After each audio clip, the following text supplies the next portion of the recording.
নমস্কার সকলকে। আমাদের অনেক বড় একটা চিন্তার বিষয় হলো যে কোনো একটা শব্দের সংস্কৃত কী হবে সেটা খুঁজে বের করা। সব শব্দ যেগুলো আমরা বাক্যে ব্যবহার করি সেগুলো কিন্তু বইয়ে খুঁজে পাওয়া যাবে এরকম নয়। আমরা যেই বইগুলো ব্যবহার করি সেখান থেকে খুঁজে বের করাটাও অনেক সময় কঠিন হয়ে যায়। কোথায় আছে পুরো বই খুঁজতে হয়, তারপরও পাওয়া যায় না, এরকম একটা অবস্থার সৃষ্টি হয়। তো আমি একটা ওয়েবসাইট দেখিয়ে দিচ্ছি, আপনারা চাইলে ওই ওয়েবসাইটটি ব্যবহার করে খুব সহজেই সংস্কৃত শব্দ বের করে নিতে পারেন। সেটার জন্য আপনাকে প্রথমেই গুগলে এসে সার্চ বারে সংস্কৃত টু ইংলিশ এই কথাটি লিখতে হবে।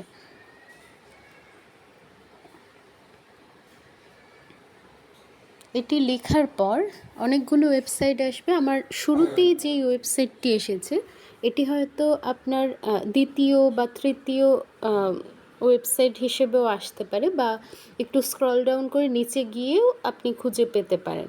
তো এই ওয়েবসাইটটি, এই যে এই প্রথম যে ওয়েবসাইটটি দেখতে পাচ্ছেন, এই ওয়েবসাইটটি আমরা ব্যবহার করব।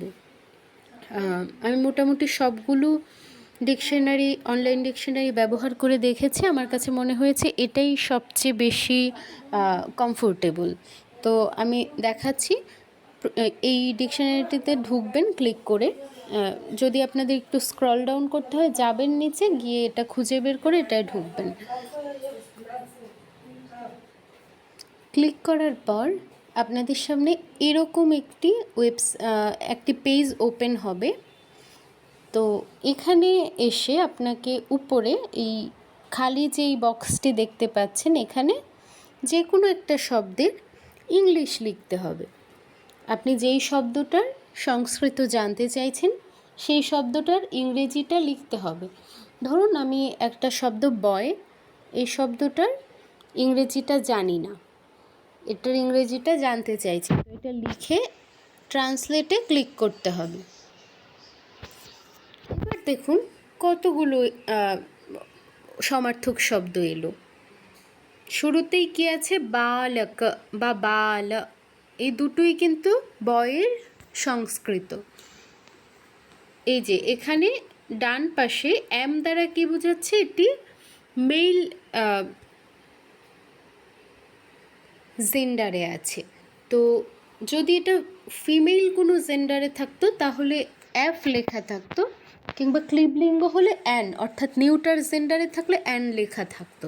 তো এম আছে মানে আমরা বুঝতে পারছি বালক বা বালো শব্দটা আমাদের মেল জেন্ডারে আছে।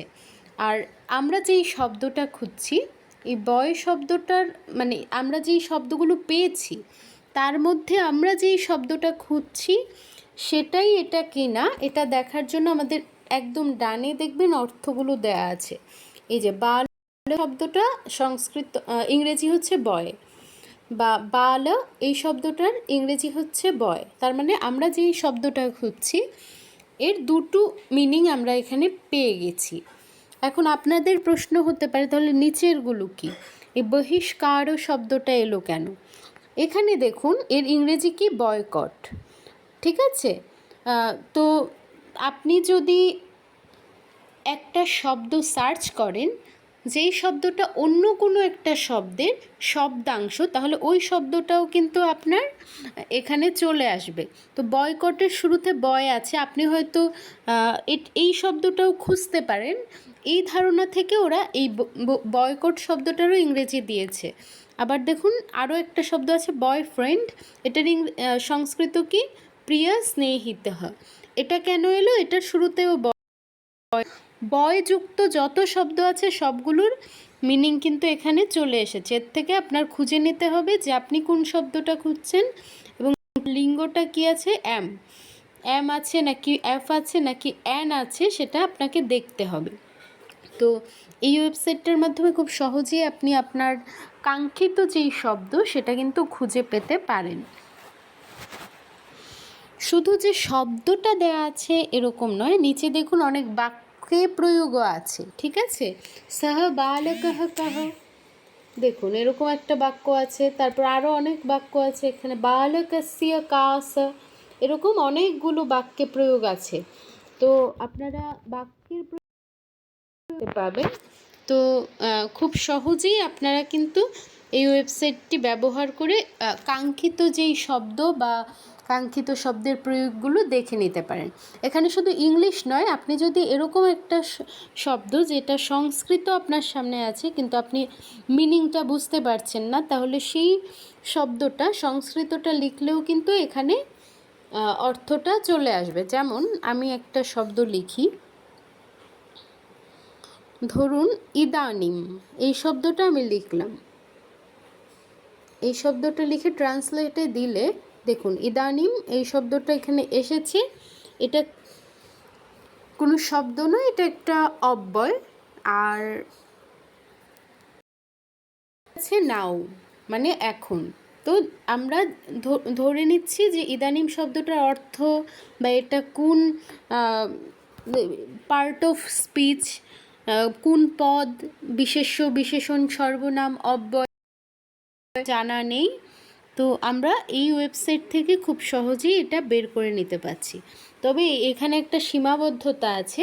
ধরুন এই শব্দটার পরে ভুল করেও যদি একটা স্পেস পড়ে যায়, এই যে আমি একটা স্পেস দিলাম, এরপর যদি আমরা ট্রান্সলেটে দিই তাহলে এটা আসবে না। দেখুন, try again search for one of the word, মানে আপনি এখানে শুধুমাত্র একটা ওয়ার্ড সার্চ করতে পারবেন। একাধিক শব্দ বা একটা বাক্যের মিনিং কিন্তু আপনি খুঁজে বের করতে পারবেন না। শুধুমাত্র একটা ওয়ার্ড আপনি সার্চ করতে পারবেন, আর কোনো স্পেস দেওয়া যাবে না। এই যে স্পেসটা কেটে দেওয়ার পর সার্চ করলে এটা আসবে। আমি অন্য একটা শব্দ দিয়ে দেখাই। ধরুন বালিকা লিখছি, বালিকা, এই শব্দটায় স্পেস দিলাম, ট্রান্সলেটে দিলাম, আসবে না। তো আমি এটা স্পেস, এরপর কিন্তু এলো। তো বালিকা শব্দটা ফিমেল জেন্ডারে আছে, আর এটার মিনিং কি আছে, ইয়ং উইমেন। ঠিক আছে, তো আমরা এভাবে খুব সহজেই এটা ব্যবহার করতে পারি। কারোর যদি বুঝতে অসুবিধা হয় অবশ্যই জানাবেন। সকলকে নমস্কার।